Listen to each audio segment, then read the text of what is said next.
Bismillahirrahmanirrahim. Assalamualaikum warahmatullahi wabarakatuh.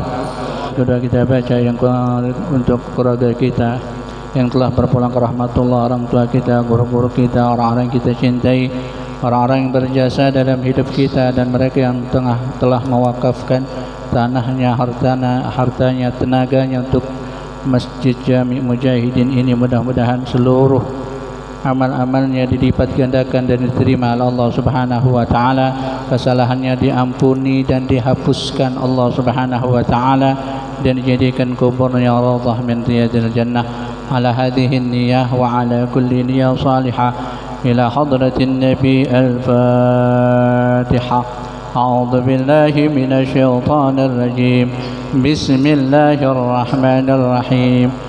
Alhamdulillahi rabbil alamin. Arrahmanir rahim. Maliki yaumiddin. Iyyaka na'budu wa iyyaka nasta'in.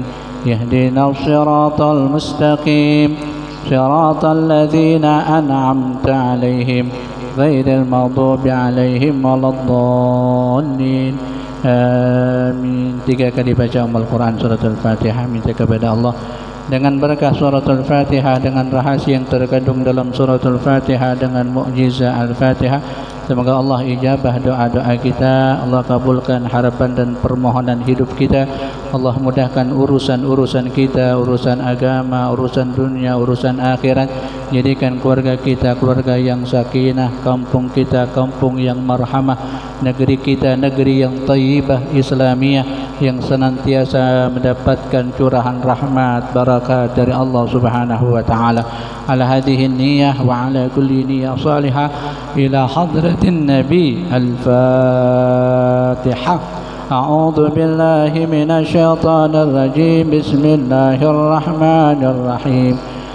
Alhamdulillahi rabbil alamin. Arrahmanir rahim. Maliki yaumiddin.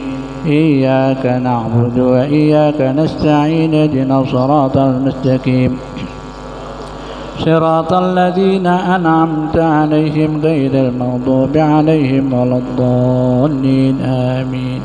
Yang sama-sama kita hormati, kita muliakan orang tua kita, Bapak Haji Sa'ali, sahabat saya, guru saya, Bapak Ustaz Haji Kamaluddin Ali, segenap para pengurus DKM dan Yayasan Masjid Jami' Al-Mujahidin yang dirahmati Allah Subhanahu wa taala. Alhamdulillah, usai tadi kita melaksanakan salatul subuh dengan sejenak zikir kepada Allah. Mudah-mudahan salat kita diterima oleh Allah Subhanahu wa taala, zikir kita diterima oleh Allah Subhanahu wa taala sebagai tambahan bekal amalan menghadap Allah Subhanahu wa taala. Alhamdulillah, kemudian kita lanjutkan dengan sejenak duduk bersama, mengkaji ilmu, sama-sama belajar tentang apa yang disampaikan Nabi sallallahu alaihi wasallam dan difirmankan Nabi kita, difirmankan Allah Subhanahu wa taala. Mudah-mudahan meski sejenak memberkahi kita semua, sehingga diberikan kita panjang umur, diberikan keberkahan, diberikan kemurahan dalam rezeki. Amin ya rabbal alamin. Ini udah tanggal berapa di bulan Dzulhijjah? Ada yang 3, ada yang 4 nih. Ada yang 3, ada yang 4. Tapi kita di Indonesia ya sebagian besar adalah melaksanakan atau jatuhnya tanggal 1 itu hari tanggal 1 Dzulhijjah kemarin. Ini hari apa? Jumat. Berarti ya, ini hari Minggu, berarti hari Jumat.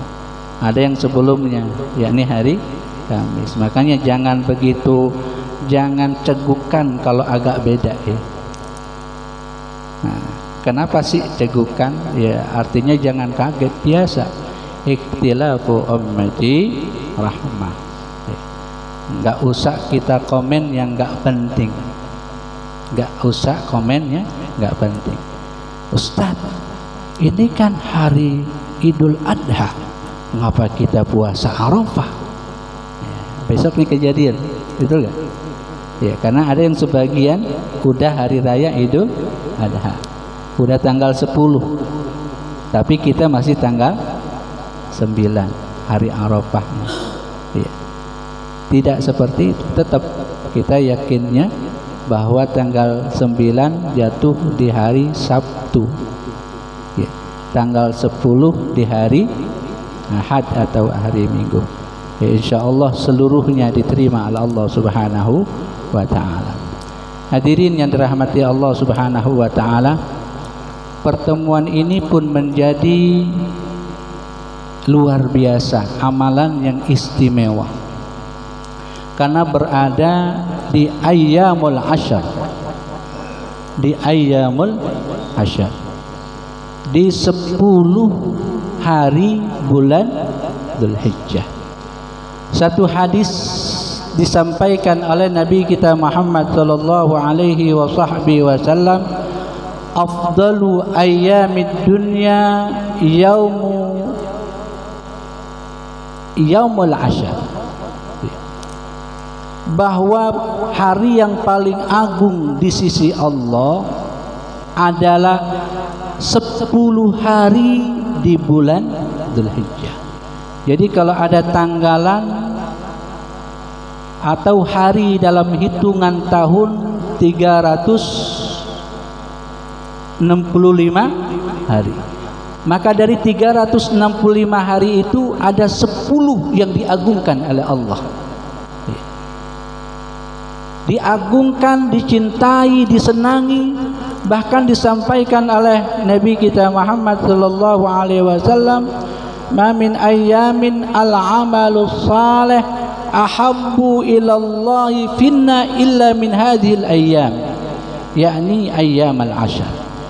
Tidak ada hari-hari apabila dilakukan amal itu akan lebih utama di sisi Allah Subhanahu wa ta'ala, dan tidak ada yang melebihi amalan tersebut. Maknanya setiap amal yang kita lakukan di sepanjang 10 hari ini menjadi amalan yang sangat dicintai oleh Allah Subhanahu wa ta'ala. Sahabat bertanya, qalu ya Rasulullah walal jihad fi sabilillah, apakah amalan itu tidak bisa dibandingkan, disamakan meski dengan jihad, bertempur ke medan perang karena Allah? Nabi menyampaikan walal jihad fi sabilillah, meskipun jihad fi sabilillah, illa rajulun raja'a bi nafsihi wa malihi falam yarji bidzalika syai', kecuali jika ada seseorang yang keluar dari rumahnya dengan dirinya membawa seluruh hartanya, kemudian dia tidak kembali dengan membawa sesuatu apapun. Maknanya dia pergi berjihad fisabilillah, dibawa dirinya, kemudian dia enggak balik, hartanya dibawa semuanya, dia enggak balik, hartanya enggak balik, orangnya juga enggak balik, dan itu baru bisa menyamai. Karenanya duduk kita sejenak fi ayyamul asyar ini menjadi istimewa karena amalan yang sangat dicintai oleh Allah Subhanahu wa ta'ala. Apa saja amalannya? Banyak. Yang paling utama tentunya pergi haji. Ya. Ini memang istimewa. Saya barusan ngobrol dengan Ustaz Kamaluddin, untuk sekarang saking istimewanya yang biaya untuk berangkat 300 juta saja orang ngantri. 300 juta orang ngantri untuk pergi ke Baitullah. Faktornya banyak, karena udah 2 tahun mau 3 tahun kita enggak pergi haji, dan yang terpenting adalah wukuf di tahun ini persis jatuh di hari Jumat. Ini hanya bisa terjadi 8 sampai 10 tahun lagi. Yang ini disebut sebagai haji akbar.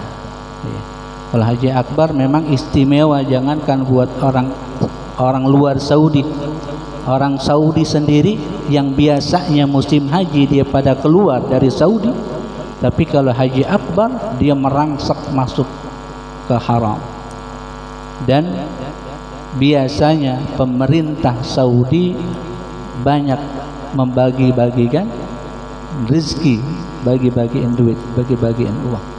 Ya, haji akbar. Makanya ya, terakhir mungkin kalau ada kabar masih ada terakhir hari ini dan besok. Ya, mudah-mudahan yang sedang berproses diberikan kemudahan kelancaran oleh Allah Subhanahu wa taala. Mengapa ini istimewa? Ayol hadirun ya rahmati Allah Subhanahu wa taala. Kulluna min Adam wa Adam minal jannah. Kita semua berada di dunia ini berasal dari Nabi Adam. Dan rumah pertama Nabi Adam adalah surga. Maka Allah berkehendak menginginkan kita semua anak cucu keturunan Adam, apabila entar kalau kita pulang masuknya langsung ke surga, enggak pakai nyangcerang, enggak nyangkut-nyangkut. Keinginan Allah dan kehendaknya agar kita nanti pulangnya semuanya masuk ke dalam surga. Karenanya disediakan dua hal penting dalam hidup. Pertama, waktu-waktu yang istimewa. Kedua, tempat-tempat yang istimewa.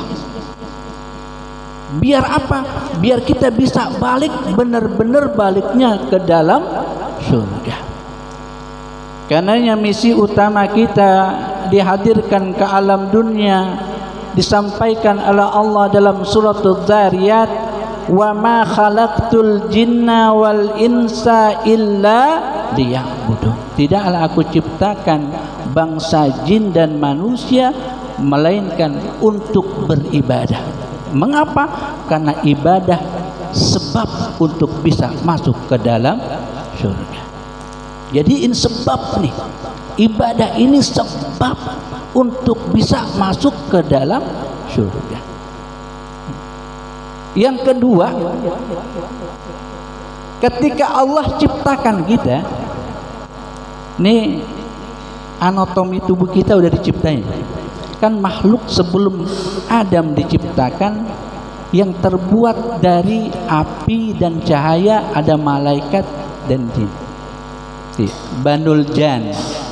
Ya, banyak tafsir menyampaikan di antara Banul Jan itu sebenarnya malaikat. Tapi karena ada yang taat dan tidak taat, maka terpisah mana jin, mana malaikat. Ketika Allah ciptain anatominya, belum ditiupin ruh, belum disampaikan maksud, itu pada seliweran ngelihat itu makhluk apaan ya? Ciptaan Allah. Belum ditiupin ruh, pada ngeliatin. Kemudian ketika disampaikan, dikhabarkan oleh Allah kepada malaikat, wa idz qala rabbuka lil malaikati inni ja'ilun fil ardi khalifah. Ingatlah ketika Allah berfirman kepada para malaikatnya, sesungguhnya aku ingin menjadikan seorang khalifah di permukaan bumi. Kemudian para malaikat bertanya, qalu ataj'alu fiha may yufsidu fiha wa yasfiku dima. Ditanyakan oleh malaikat, wahai Tuhan, apakah engkau akan menjadikan seorang khalifah atau pemimpin makhluk yang sifatnya yufsidu fiha? Nih, kita yang begini sifat kita nih. Yufsidu fiha, yang suka merusak dirinya, merusak kehidupannya. Wa yasfikud dima, bahkan saling gontok-gontokan, saling menumpahkan darah. Kemudian apa jawaban Allah? Qala inni a'lamu ma la ta'lam. Allah kemudian menyampaikan, aku mengetahui sesuatu yang engkau tidak ketahui. Dan ini menjadi satu hal yang menarik. Memang hidup kita dari ngerusakin ngebenerin, rusak benar, rusak benar. Contoh, ini dulu di sini apaan? Kebun apa sawah? Kebun. Dibabat tuh pohonan, dirusak tuh alam. Tapi kemudian dibangun peradaban. Entar juga kalau ada apalagi apa yang jalur hijau, dirusak lagi itu, dibangun lagi jalan. Inilah yang kemudian rahasia Allah disebutkan, inni a'lamu ma la ta'lamun.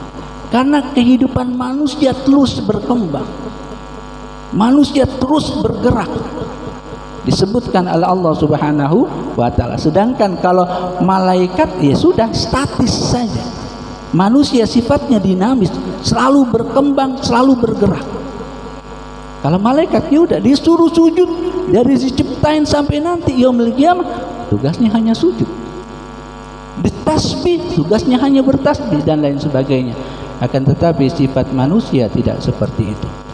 Nah, kemudian disediakan oleh Allah dua hal yang utama yang saya sampaikan, waktu-waktu istimewa dan tempat-tempat istimewa. Di antara waktu istimewa adalah ayyamul asyar. Ya, ayyamul asyar, 10 hari di bulan Dzulhijjah. Karenanya siapapun pertama beramal dengan amalan istimewa haji, maka man hajja falam yarfus walam yafsuk kharaja min dzunubi kayauma waladathu ummuh. Siapapun yang melaksanakan haji ke Baitullah walam yafsuk walam yarfus, dia tidak berkata kotor, tidak bertindak keji, maka akan keluar seluruh dosanya persis seperti bayi yang baru lahir dari perut ibunya. Jadi bersih lagi. Kalau maknanya bersih, dia meninggal, masuknya langsung dihantarkan menuju surga. Dua, kita nggak bisa haji. Apa yang bisa dilakukan? Tadi disebutin. Baru kekumpul 6. Berapa? Berapa? 6. Ya. Apa janji Allah bagi mereka yang berkurban? Janji Allah, dia akan diberikan kebaikan, dihapuskan kesalahan sebanyak bulu yang ada di hewan kurban. Maknanya saking banyaknya. Siapa yang udah pernah ngitungin bulu hewan? Ada. Saking banyaknya, seperti itu yang akan diberikan oleh Allah. Dosanya dihabisin, kemudian diberikan fadilah oleh Allah Subhanahu wa ta'ala. Ya, buat tafaul diri saja. Makanya sebenarnya kalau terjadi harmoni antara penjual dan pembeli, ini menjadi indah. Kadang-kadang enggak terjadi. Ada fatwa di Madinah fatwa. Dan fatwa ini ternyata susah diamalkan oleh orang Madinah sendiri, bahkan sama ulamanya. Apa diantaranya? Kalau beli di kota Madinah haram nawar, nggak boleh nawar kalau beli di kota Madinah. Jangankan orang luar Madinah, ya, orang Madinah sendiri yang tadi saya sampaikan, dia belum bisa ngamalin. Walaupun tidak seluruhnya. Kenapa? Karena itu negeri yang diberkahi oleh Allah Subhanahu wa ta'ala. Jadi begini ya, ada sedekah sir. Sedekah sir yang nilainya besar. Apa sedekah sir? Sebenarnya kelebihan dari transaksi belanja kita, kalau kita ridho, itu sedekah yang luar biasa. Makanya harus harmoni sebenarnya. Penjualnya juga harus jujur, betul. Penjualnya juga harus jujur. Makanya Nabi menciptakan dirinya sebagai seorang pedagang. Ini barang bagus, bilang bagus. Kalau kita kan enggak. Rambutan yang udah agak lama, kita gunting kulitnya. Iya, bukan kulitnya, bulunya. itu akan ada nanti masuk kepada, ya ini kan nepuk-nepuk dikit, tidak apa adanya, biar sama yang baru dipetik sama yang udah lama digabung. Kalau syariahnya nggak boleh. Ini ada jalan bagus, kemudian nah pisahin, ini satu, ini sini, nih yang jujur, bang beli bang berapa rambutannya? Oh seikat ada 10.000, ini 10.000, ini 7.000. Lah kok beda? Karena ini ngambilnya kemarin, ini baru datang. Maka yang model begini nggak boleh tuh kita nawar. Maknanya kita transaksinya kepada Allah. Sama tuh kayak sapi sama kambing. Ya. Kenapa kita nggak boleh nawar? Yang kita harus kita pahami, kita sedang bertransaksi kepada Allah. Kita beli itu kambing buat ngapusin dosa kita. Dosa kita banyak dikit? Hah? Iya, banyak dikit. Iya. Dari mata aja nih, mata dosa. Iya. Kan mata menyimpan sesuatu yang baik, lihat Quran, maka ini mata menjadi baik. Makanya dulu kalau nggak salah di sini saya nanya, apa fungsi mata diberikan oleh Allah? Nah, masih ingat? Untuk melihat yang baik-baik, yang nggak baik jangan dilihat. Maknanya yang nggak baik maka tersaving, tersimpan dosa di sini.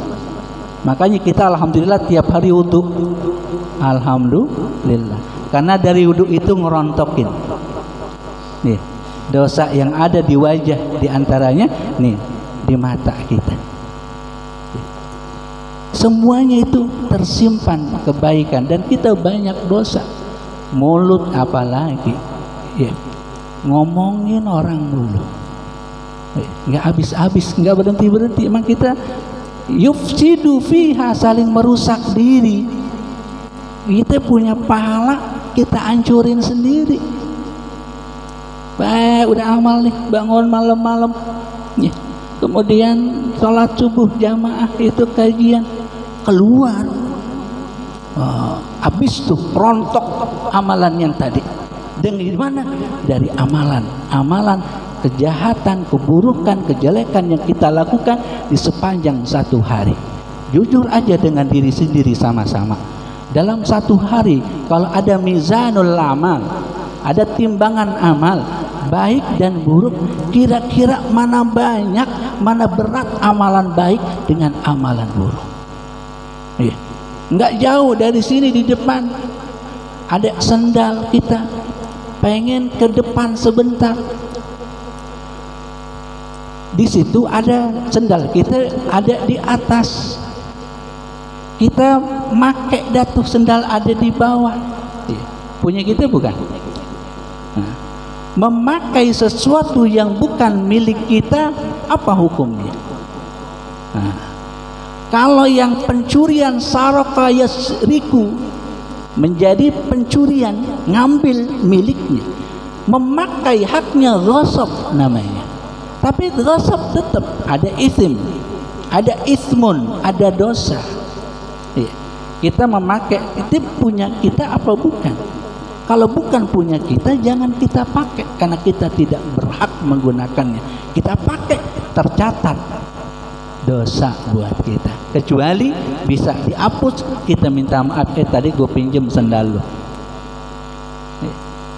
Hal yang apapun, ada pulpen di sini, sebenarnya itu punya kita apa bukan? Kalau bukan, ya sudah, jangan menggunakan yang bukan punya kita. Dan ini orang dulu yang bisa ngelakuin. Orang sekarang sembarangan aja, sembarangin aja. Dan itu tertulis dari yang serpihan-serpihan dosa, ya, setiap hari, ya. la saghirata ma'al istimrar wa la kabirata ma'al istighfar. Dalam kitab Zubat disebutkan, nggak ada istilah dosa kecil kalau saban hari, saban waktu kita kerjain, maka itu numpuk jadi dosa besar. Begitupun nggak ada dosa besar kalau saban hari kita terus tutup dengan istighfar. Nah itu banyak dosa yang kita lakukan. Kita emang merusak, yufsidu fiha. Kita ngerusak amalan yang udah kita bikin, kita rontokin lagi. Na'udzubillah, tsumma na'udzubillah min dzalik. Karena sedia itu awqatul ijabah, waktu-waktu mustajabah, waktu-waktu istimewa. Amalan di 10 hari pertama, kemudian ada haji, kedua melaksanakan atau membeli hewan kurban. Ya, tafa'ul, tahadduts bin nikmah juga, tentang bertransaksi. Ya, saya di awal pertama kali saya umroh, di awal pertama kali saya umroh, saya dititipin. Biasa kan kita banyak kalau berangkat banyak titipan nih, titipan doa, titipan minta, apa aja dititipin, sampai batu, apa, sampai hajal jahanam, apa aja deh, apa aja dititipin orang. Ya walhasil dititipin. Ada, saya punya hari nitipin semacam krim biasa ada. Katanya kalau di sono asli, di sono murah kalau dikonversi dengan uang rupiah. Saya belilah. Ya, saya lihat, oke, udah. Nah, kemudian saya minta ini. Ya lumayan harganya. Kemudian balik ke hotel. Pas mau saya masukin ke tas, saya lihat lagi. Yang saya lihat ternyata ini udah expired. Ya, udah expired. Wah, ini air bergejolak nih hati saya. Oh, bergejolak antara terima ini. Nah, sebelumnya saya dapat ilmu soal tadi itu. Di haram, apapun yang kita lakukan, dan itu sampai sekarang saya jalani. Ya. Di haram, ya, pertama, seberapapun sering kita berangkat ke sana, maka ketika berangkat lagi rendahkan diri kita, letakkan kesombongan kita. Kita udah berkali-kali taruh, munculkan, itu kita baru pertama kali.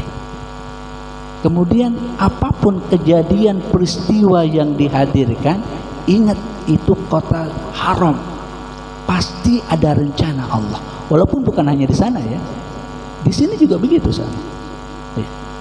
Nah itu bergejolak tuh saya ngelihat, ya balikin gagak, nggak balikin lumayan nih harganya.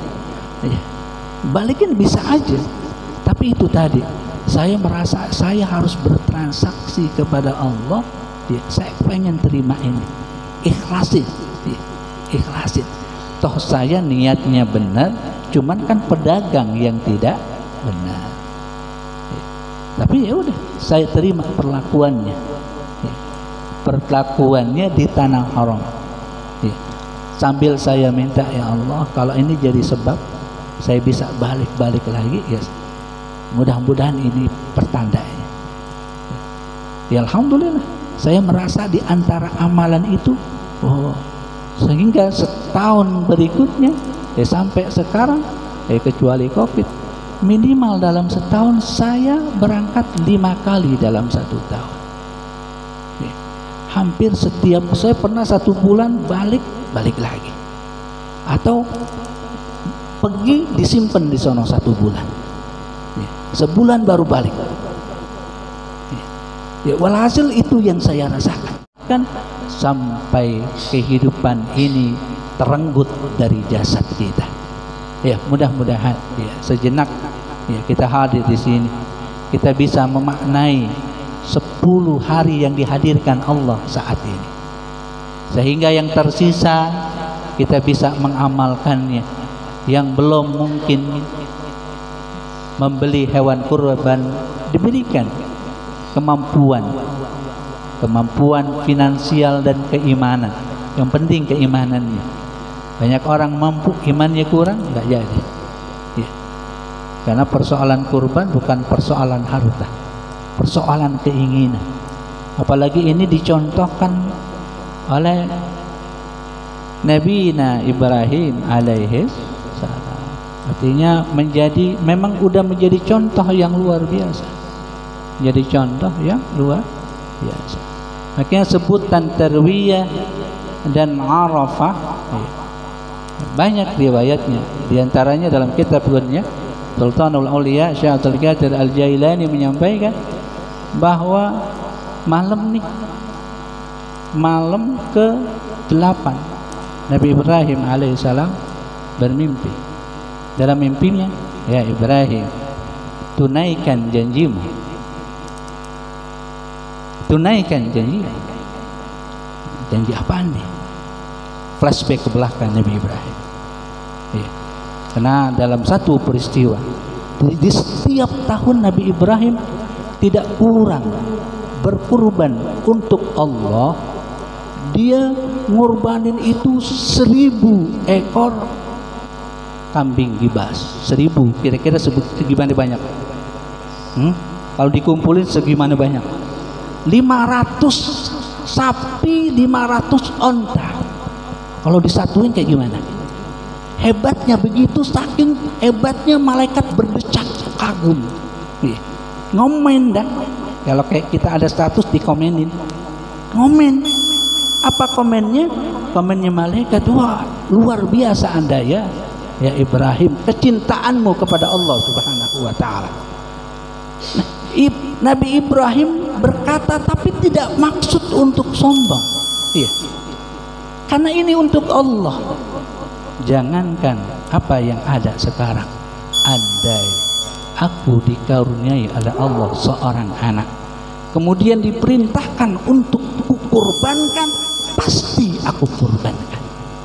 Nah, ingat flashback tentang cerita itu malam, karena mimpinya itu ya. Malam, paginya bangun, maka ra'a yarwi Ibrahim alaihissalam menganalisa Nabi Ibrahim, berpikir tentang flashback tadi, dan berpikir ini datangnya dari Allah atau syaitan. Makanya ra'a yarwi dianalisa oleh Nabi Ibrahim. Ru'yah, dilihat dulu, tengok-tengok ini benar dari Allah atau bukan. Malamnya tidur lagi, mimpi lagi, fa'arafa Ibrahim alaihissalam. Bangun, ngimpi yang sama, ya Ibrahim, tunaikan janjimu.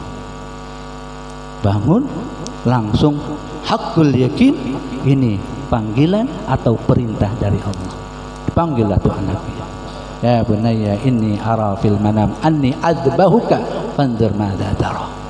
Wahai putraku, sungguhnya semalam aku melihat dirimu, aku menyembelih dirimu. Fanzur, maka lihat, ya unzur, ya. Renungkan, madza tara, bagaimana pendapatmu, bagaimana penglihatanmu. Ya abatif al ma tu'mar satajidni insyaallah minal sabirin. Wahai ayahku, kerjakanlah apa yang diperintahkan, niscaya engkau mendapatiku sebagai orang yang pandai bersyukur. Nah, ini luar biasa. Mudah-mudahan kita diangkat derajat kita, diampuni dosa kita, diijabah doa kita, yang sakit disembuhkan oleh Allah, yang sehat dijaga kesehatannya oleh Allah Subhanahu wa taala. Amin ya rabbal alamin. Terima kasih. Billahi taufiq wal hidayah, biridha wal inayah, wa lakum minkum. Assalamualaikum warahmatullahi wabarakatuh.